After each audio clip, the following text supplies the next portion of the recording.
FYI today. A pleasure to have Justin Shaffer in studio, of course, Superintendent of Schools down there at Camanche. I think we've had you in a couple times, haven't we, Justin? Yeah, that's right. It's always a great time to come up here and have a conversation with you, Gary. So now you're beginning your second full year, so how is it different for you? Yeah, I would say the number one thing that's different being in year two is that I know when certain state reports are going to come due or when certain things need to be addressed across the district. So instead of having to dig through the files to find that state report, I already have a copy that I've worked on, and I know exactly where it's at and know exactly who I need to talk to get that state report done. So just being able to plan my time a little bit better as opposed to, I think last year everything felt like it was last minute, and it was really hard to have a routine of how I was going to spend my time.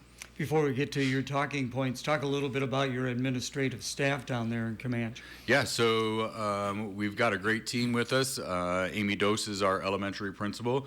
She's been with us for roughly a decade now. At the middle school, we hired Melissa Phillips to replace my spot as middle school principal. So she's in year two now, doing a great job. She had a lot of experience working for the AEA, had served Clinton schools and some of the other rural schools around us as well. And then Josh Davis is our high school principal. Josh is in year 4 or 5 now, I guess, of being an administrator. Had the opportunity to be my assistant principal and then took over when I went back to just being middle school principal there for a period of time. And then Andy Eberhardt is our activities director and doing a great job of just kind of having a vision for our programs and just a consistent person there to guide our fine arts and our athletics. You know, actually getting Andy, that was, a coup for you guys because I had the experience, of course, at the Mount and then at Clinton High School, and you were able to get, capture him. Yeah, he was a great hire for us. He comes with a wealth of experience, different levels of, at the college level and then at Clinton High, and then being able to take that to a 2A school district, and he just does a great job for us. What about in your office? Who keeps you in line there down in the admin center, we've got Taryn Detterman, who's our bookkeeper. Taryn's also thrown on the hat of transportation because we reduced that position across the district. So Taryn and I split some transportation responsibilities. So she's managing kind of our white vehicle fleet is what we call it. So if you need to take a 12-passenger van somewhere, if you need to take a Suburban somewhere, Taryn's doing a great job of jumping in and helping with that. Then Linda Decker is payroll, and then also taking on some additional responsibilities when we reduce a secretary's position.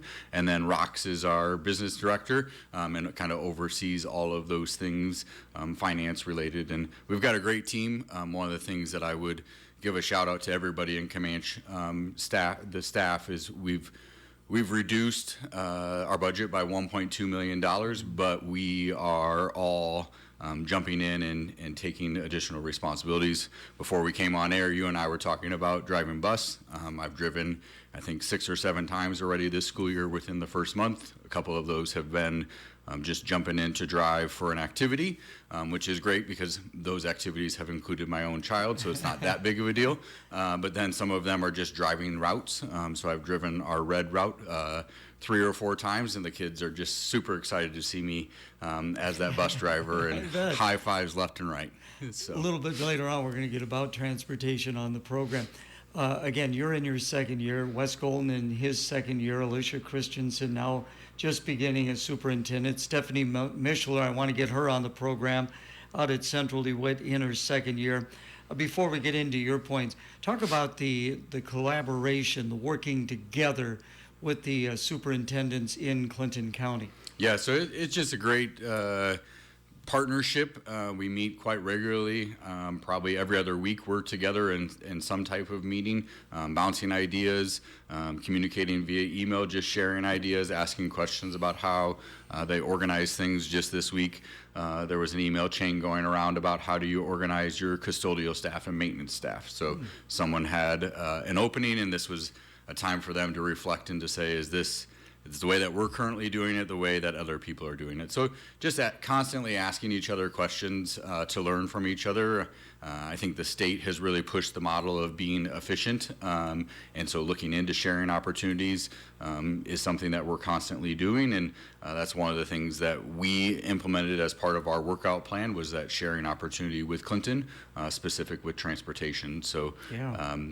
You want to jump right into that? Sure. Okay, we'll go ahead and do that. So, continued right sizing of the district sharing transportation with Clinton. Yeah, so we needed to reduce our budget by $1.2 million. And so one of the creative solutions we came up with was when Marty Schnorr made it known that he was going to retire, we looked at what are other models, and we asked Clinton if they would be willing to be a partner with us. And I'm super proud of Wes and I. I think we've kind of put to bed the bad blood that maybe existed between Camanche and Clinton, and we're really focused on what are we going to do to support each other to make both of our districts be successful in the long term. And so one of the opportunities that came up was sharing of transportation. I already kind of hinted that we've taken on some responsibilities of we're doing all of the route mapping and all of that internally. I do that, and Taryn helps with that. And then we manage our white vehicle fleet. Bob Stenielson was just outdoor maintenance, and he took on additional responsibilities to help with managing some of our white vehicle fleet. And then we needed someone to help with our bus routes, or our bus fleets, and specifically the maintenance. That's not a skill set that we had anybody on staff that had. And so we partnered with Clinton. They did our annual inspection of our buses, which is something that you're required to do. And then any troubleshooting things that came up. It's a very simple example would be we had a seatbelt for our driver that just became frayed over time. And so we got a hold of Clinton. They came down with a replacement of a seatbelt, replaced it for us, and our driver is super happy that his seatbelt works now. It was working, but now it works even better. So that's just one example of efficiencies, is just continuing to look at that. For those that aren't aware, there are incentives to share those types of positions. So when we fill out our state report here coming up in a couple of weeks, both Clinton and Camanche get to claim 4 extra students on our state report. We call them ghost students. And so it's an incentive to look at opportunities for efficiency and to share across multiple districts. So that is a positive thing when you multiply that by roughly $8,000, $32,000. Obviously, we're paying Clinton for some of that service, but it's a positive thing for Clinton, and it's a positive thing for Camanche. It's very interesting. You know, while we're talking about buses, drivers are always in need. Gary DeLacy, I had him in studio not long ago, retired. He still drives bus. And you say you, of course, have taken on routes. So if person would, like to do this, how can they get involved? Yeah, so really it would be just reaching out to Clinton or to Camanche, and if they have a CDL, that's great. If they don't, there's opportunities to train people to become CDL certified, to help them with understanding the questions that are going to be on the test when they go down to the DMV. And then from there, it's about just giving them opportunities to be behind the wheel and do some training opportunities where we don't have students on a bus in quiet environment, get them comfortable driving a large bus out in the rural areas, and then also the logistical things of making sure they're comfortable backing it in, those types of things. So we're definitely willing to help, and we're always looking for more people to help with that part. And the pay is pretty good, and the benefits aren't too bad. That's right. And the great thing about driving for an activity route is we're going to pay you while you're driving. We're also going to pay you while you're sitting there watching the activity. So it's even better when you have a connection and you have someone to go watch, because you're getting paid to watch that person that you wanted to go to the game for anyway. Yeah, more with Justin Shaffer. Let's take a break for the weather, brought to you by Prairie Lumber. We'll see one more final fall-like day before summer returns by the upcoming weekend. Temperatures today very nice under mostly sunny skies and light winds. We'll see highs in the upper 70s. For tonight, still remaining clear and cool. Windows open as we drop to the low 50s. With your Storm Track 8 weather impact forecast, I'm meteorologist Andrew Stutzky. Sunshine, we've made it to 61 degrees. Our update brought to you by Prairie Lumber. Let your new kitchen or bath tell a story and be an inspiration for years to come with craft-made cabinets from Prairie Lumber in Fulton. Craft-made Cabinetry offers a multitude of customizable options for your project. Create your dream kitchen or bath today with the help of craft-made cabinets. Stop by Prairie Lumber at 912 2nd Street in Fulton and make your dream kitchen or bath a reality. Again, on FYI, visiting with Justin Shaffer, Superintendent of Schools at Camanche. So let's go to your first talking point, property tax statement and local district control. Yeah, so just wanted to give an update. I'm sure people have followed along, but there was a statement that went out with the property taxes in addition that really kind of pointed the finger at superintendents, and superintendents are the ones that are inflating property tax. We had a great follow-up conversation with Dustin Johnson, as all of the North superintendents, so Northeast was there, DeWitt, Clinton, Camanche, and Coweta was also there because they're in Clinton County. And then we also talked to the Board of Supervisors just to express some of our concerns. And at the end of the day, Gary, all of us want what's best for Clinton County. We want Clinton County to be the best county in Iowa, and we're not going to get that accomplished if we're kind of pointing fingers at each other. And so really need to be able to tell every side of the story, and that was not included in the property tax statement. Camanche has a bond that was passed, and we had to have over 60% of the voters in Camanche pass that bond. We also have the voted PEPL, which is our physical plant and equipment levy. That's how we maintain roofs. That's how we buy school buses. That's how we buy 12-passenger vans. Again, that was passed by over 60% of the voters saying yes to those things. So at the end of the day, let's just use some rough numbers. If Camanche's tax rate is $17, roughly 10-11 of that is dictated by the legislative body on how do we get school funding to be accomplished. Another $4 to $5 was approved by our voters stating, yes, we support this bond, which was safety and security updates, an upgrade to our pool, and making that into a wrestling facility, adding an auxiliary gym, so on and so forth. And then the voted PEPL, which we passed last March, which we have the opportunity to levy up to $1.34. Again, over 60% of our voters said yes to that. So at the end of the day, our local school board really is only deciding between $1 to $2 of that $17. And so it just didn't tell the whole story about superintendents appearing to make the tax rate higher. Isn't really the case. And at the end of the day, when I give a recommendation to the school board about property tax, a huge percentage of that property tax was already decided by the legislative body and then also by our voters, because we've already asked for the support of a bond or asked for the support of a voted PEPL. So I was just disappointed that we weren't able to tell our side of the story, and I think we conveyed that in our meeting with the county treasurer, and then I also think we conveyed that in our meeting with the Board of Supervisors as well. Well, that's good to hear.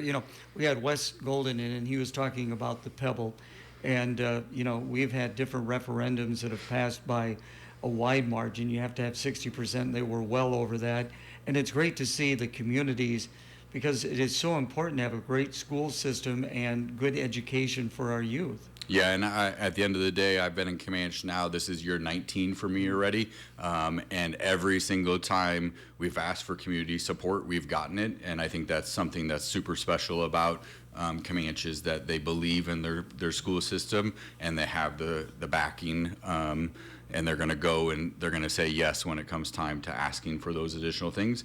They're going to ask questions about how you're going to use those funds and what specifically are we going to accomplish, but great things are occurring when we have that support from our community. Of course, being the sportscaster here at KROS, I follow the athletics, but I know the fine arts is also a very important part of a well-rounded education. Yeah, and we actually just hired a new theater director, and we're going to kind of change the timeline of when we offer our fall play. So our fall play actually won't be until December, the first weekend in December this year. But we're proud of our theater. We're proud of the partnership that we had with Clinton last year to be able to provide that dual performance. And we're excited to see what our new director can bring to our fine arts programs. Again, visiting with Justin Shaffer from Camanche. Board election, that's coming up. you got 5 people running for 3 open seats. Yeah, I just super excited, especially as a new superintendent. You never know who's going to put their name in for the board election. One of the things that I'm proud of is that I did not have to go out and recruit anybody to run for the school board. We just had 5 people that threw their name in that want what's best for our school district and are running for the upcoming election. We had 2 people that will be incumbents that have 4 years worth of experience that are rerunning, and then 3 brand new people that are interested in running for board seats. So that election is on November 4th. Okay. I believe Monday, October 20th, we're going to have a candidate forum that will be facilitated by Grow Clinton, and that will be for all of the Camanche candidates. So I believe we have a uncontested mayor election. So Austin, I think, will just provide a statement, but we do have a city council race, and then we also have the school board race. So I believe that will be held at Camanche City Hall and be able to be broadcast on their YouTube channel. So if you're interested in learning more about our candidates for the upcoming school board election, stay tuned to that. And I also would encourage people I'm going to guess you'll see some things out on social media about why people are running, those types of things. But just excited that we have people that are willing to run and willing to be part of the next phase of, how are we going to right-size Camanche and continue to make Camanche a destination district. So how many seats are there on the school board? And you mentioned 4 years. Yep. Is that the term length? Yep, so term length is 4 years. We have a 7-member board in Camanche. Okay. So we have 3 seats that are open this year, and those people will serve then for the next 4 years. They'll be seated at November school board meeting, and then that begins their term for the next 4 years. Something that we added last year, Gary, was we have 2 members of our student body that are part of our school board. So they're non-voting members of our school board, but we have 2 students who sit around our board table and provide input. One of the things that they provided input on last year was transitioning to the Friday early outs. The student perspective of that last year prior to implementing it was negative. They were not in favor of it, but as we discussed it as a whole board and we listened to the student perspective, we needed to make a decision, and we went forward with implementing that. It was neat to hear them. They give a monthly report to the board at every one of our meetings, and at the meeting in September, they actually reported that the feedback from the student body at the high school right now is that they are in favor of the Friday early outs. They have seen the benefits of that. They gave some specifics about our students who are cheerleaders and football players and them not losing class time to leave early on Friday afternoons. And so they've kind of given the feedback that is something that they're in support of now. So we really enjoy having the 2 additional members of our school board with those students and just hearing their voices at our board meetings as well. That's interesting. So you got 2 students. Is it the same students throughout the school year? And how is it decided who's going to be those students? Yeah, so they're actually representatives of our student council, and so there's specific seats that they hold within student council. Okay. The person that I believe I think it's the junior class sponsor, then stays on for a 2-year time period. So they do that their junior year and senior year, okay. And so they stay on for a 2-year period. So last year it was Mallory McDonald and Claire Whitney. This year Claire Whitney is a senior, so she's the senior representative, and then Bobby Evers is now the junior representative, and Bobby will then transition into holding that seat again next year. That is great to hear. That is outstanding. What is the students get a kick out of being on that? I think some parts of the meeting get a little bit boring for them, when we're talking high level things, but it's nice for our 7-member board of the adults that are representing our community to be able to look over to them and just to say, is there anything that we're not thinking about before we make this decision from the student perspective, and to just have their voice at the table, as opposed to them going to me and saying, hey, will you go get the student input? We need to be able to talk about this a month from now. We have immediate access to 2 students who can be that conduit of information for us. That's great. We got a little bit more time left on the program. So again, in your second year, Do you put together any kind of list of goals or like a 5-year plan, or how do things work for you? Yeah, so we went through a goal setting process as a school board and administrative team last spring. It had been since the 1920 school year that the board had gone through a goal setting process. So we set some ambitious 3 to 5 year goals. I don't have the document right here in front of me, but a couple of them, just high level things. We want to have 100% graduation rate at our high school. A pretty lofty goal, but it's hard to say that we want anything less than that, because who's that kid that you don't want to graduate then? So we want 100% of our kids to graduate. Chronic absenteeism is one that we're really kind of tackling this year. We had 150 students that met the definition of being chronically absent in Camanche. Okay. And so that's one that we're going to really try to address in the next 3 to 5 years. Another one, and this has really been a push across the state, is we need all of our students 5 through 12 to have exposure opportunities to potential careers and college opportunities post high school. Something new that we're starting in Camanche, I should come back and talk about, is J-term. So we're offering just a 5-day, what we're calling a J-term, like you would do at a college campus, and it's going to be 100% focused on career opportunities in the future. So that's something that our middle school and our high school are going to implement actually like January 5th through the 9th. They won't be going to their regular semester 1 or semester 2 classes. They'll be learning about a career cluster and getting more information. So anybody listening today that would be interested in coming down to Camanche and being a guest speaker, or being able to have someone come for a 5-day internship, please reach out to our high school principal, Josh Davis, and we can get you more information about that. Do you have counselors at all?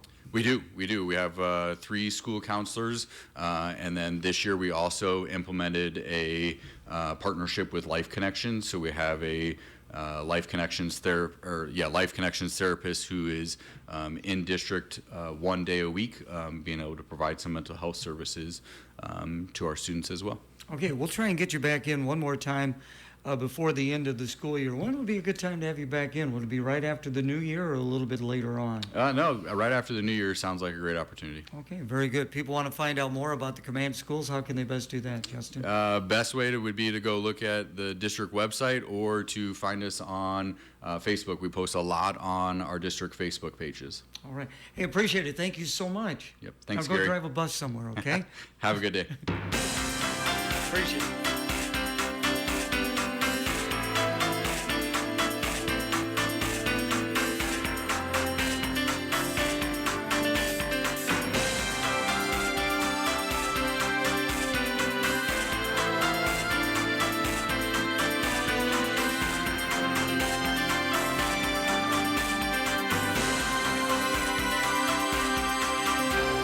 Once again, our thanks to Justin Shaffer, Superintendent of Schools down at Camanche, coming in on our FYI program.